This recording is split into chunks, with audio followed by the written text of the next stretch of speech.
हरि ओम नारायण। अंतवंता इमे देहा नित्यस्योक्ता शरीरिण अनाशिनो अप्रमेयस्य तस्माद्योध्यस्व भारत। अनाशिन किसी काल में किसी कारण से कभी किंचित मात्र भी जिसमें परिवर्तन नहीं होता, जिसकी क्षति नहीं होती, जिसका अभाव नहीं होता, उसका नाम अनाशी अर्थात अविनाशी है।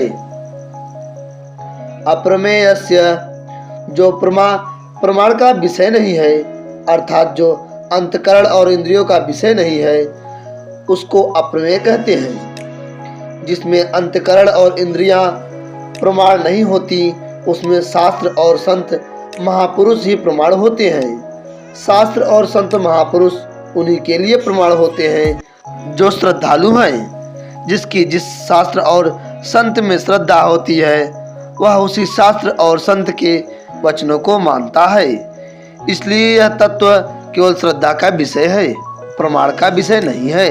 भगवान ने गीता में जगह जगह शरीर को भी अव्यय कहा है और अपने को भी अव्यय कहा है। स्वरूप से दोनों अव्यय होने पर भी भगवान तो प्रकृति को अपने वश में करके स्वतंत्रता पूर्वक प्रकट और अंतर्धान होते हैं, और यह शरीर प्रकृति के परवश होकर जन्मता और मरता रहता है, क्योंकि इसने शरीर को अपना मान रखा है। शास्त्र और संत किसको बाध्य नहीं करते कि तुम हमारे में श्रद्धा करो।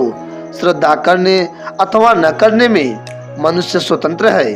अगर वह शास्त्र और संत के वचनों में श्रद्धा करेगा तो यह तत्व उसकी श्रद्धा का विषय है, और अगर वह श्रद्धा नहीं करेगा तो यह तत्व उसकी श्रद्धा का विषय नहीं है। नित्यस्य यह नित्य निरंतर रहने वाला है, किसी काल में यह न रहता हो ऐसी बात नहीं है, अर्थात यह सब काल में सदा ही रहता है। अंतवंता इमे देहा उक्ता शरीर। इस अविनाशी अप्रमेय और नित्य शरीर के संपूर्ण संसार में जितने भी शरीर हैं, वे सभी अंत वाले कहे गए हैं। अंत वाले कहने का तात्पर्य है कि इनका प्रतिक्षण अंत हो रहा है। इनमें अंत के सिवाय और कुछ है ही नहीं, केवल अंत ही अंत है।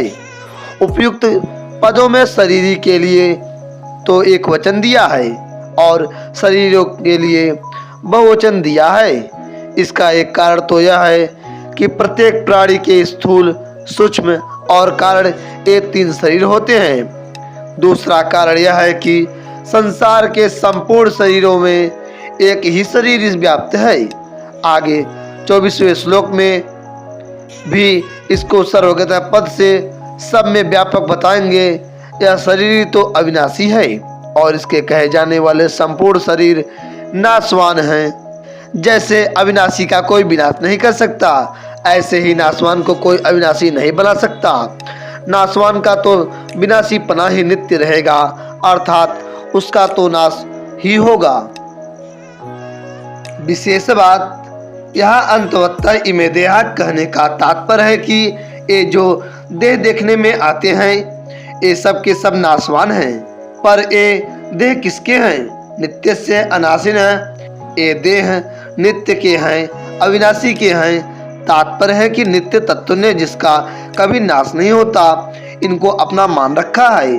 अपना मानने का अर्थ है कि अपने को शरीर में रख दिया और शरीर को अपने में रख लिया। अपने को शरीर में रखने से अहंता अर्थात मैंपन पैदा हो गया, और शरीर को अपने में रखने से ममता अर्थात मेरापन पैदा हो गया। यह स्वयं जिन जिन चीज़ों में अपने को रखता चला जाता है, उन चीज़ों में मैंपन होता ही चला जाता है। जैसे अपने को धन में रख दिया तो मैं धनी हूँ, अपने को राज्य में रख दिया तो मैं राजा हूँ, अपने को विद्या में रख दिया तो मैं विद्वान हूँ, अपने को बुद्धि में रख दिया तो मैं बुद्धिमान हूँ, अपने को सिद्धियों में रख दिया तो मैं सिद्ध हूँ, अपने को शरीर में रख दिया तो मैं शरीर हूँ, आदि आदि। यह स्वयं जिन जिन चीज़ों को अपने में रखता चला जाता है, उन चीज़ों में मेरापन होता ही चला जाता है। जैसे कुटुंब को अपने में रख लिया तो कुटुंब मेरा है, धन को अपने में रख लिया तो धन मेरा है, बुद्धि को अपने में रख लिया तो बुद्धि मेरी है, शरीर को अपने में रख लिया तो शरीर मेरा है, आदि आदि। जड़ता के साथ मैं और मेरापन होने से ही मात्र विकार पैदा होते हैं।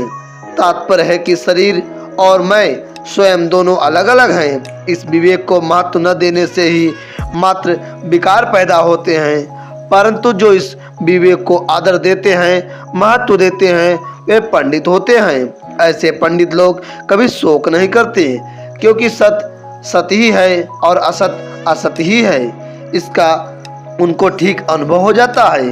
तस्मात् युध्यस्व, भगवान अर्जुन के लिए आज्ञा देते हैं कि सत असत को ठीक समझकर तुम युद्ध करो, अर्थात प्राप्त कर्तव्य का पालन करो।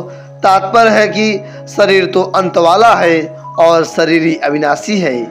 इन दोनों शरीरी की दृष्टि से शोक बन ही नहीं सकता। अतः शोक का त्याग करके युद्ध करो।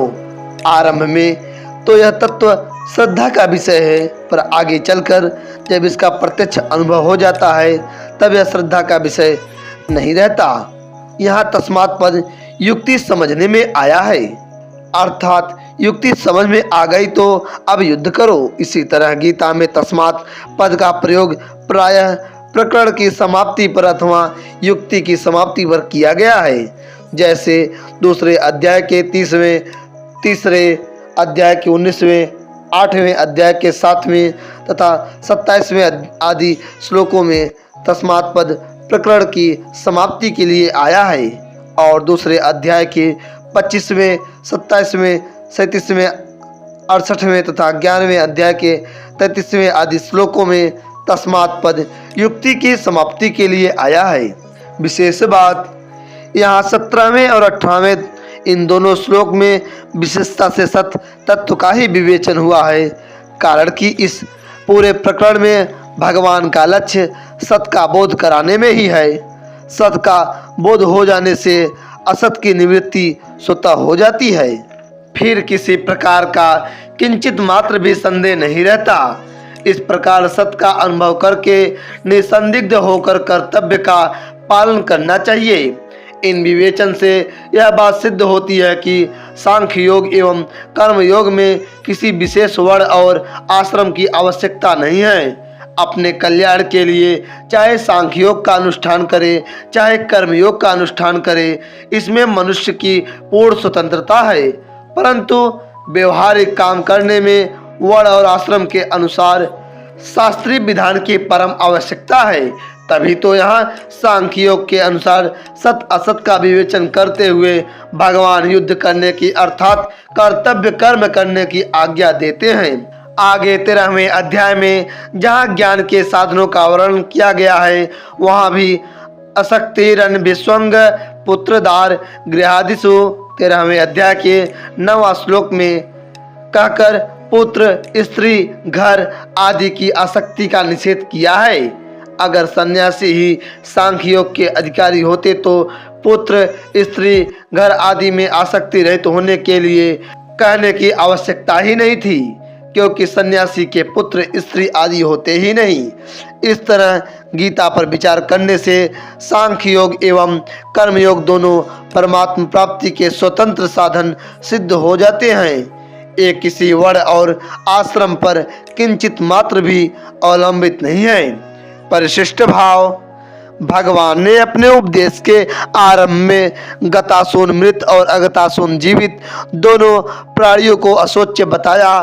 फिर 12वें 13वें श्लोकों में गतासून को अशोच्य बताने के लिए सत नित्य का वर्णन किया और 14वें 15वें श्लोकों में अगतासून को अशोच्य बताने के लिए असत अनित्य का वर्णन किया। फिर सत और असत दोनों का वर्णन 16वें श्लोक में किया। इसके बाद सत के भाव और असत के अभाव का विवेचन मुख्य रूप से 17वें 18वें श्लोकों में करके एक प्रकरण पूरा करते हैं। यद्यपि होनापन आत्मा का ही है, शरीर का नहीं, तथापि मनुष्य से भूल यह होती है कि वह पहले शरीर को देखकर फिर उसमें आत्मा को देखता है। पहले आकृति को देखकर फिर भाव को देखता है। ऊपर लगाई हुई पालिश कब तक टिकेगी? साधक को विचार करना चाहिए कि आत्मा पहले थी या शरीर पहले था। विचार करने पर सिद्ध होता है कि आत्मा पहले है, शरीर पीछे है, भाव पहले है, आकृति पीछे है। इसलिए साधक की दृष्टि पहले भाव रूप आत्मा या स्वयं की तरफ जानी चाहिए, शरीर की तरफ नहीं। संबंध। पूर्व श्लोक तक शरीर को अविनाशी जानने वालों की बात कही। अब उसी बात को अन्वय और संबंध। पूर्व श्लोक तक शरीर को अविनाशी जानने वालों की बात कही। अब उसी बात को अन्वय और व्यतिरेक रीति से दृढ़ करने के लिए जो शरीर को अविनाशी नहीं जानते, उनकी बात आगे के श्लोक में कहते हैं। आगे का अर्थ अगले श्लोक में।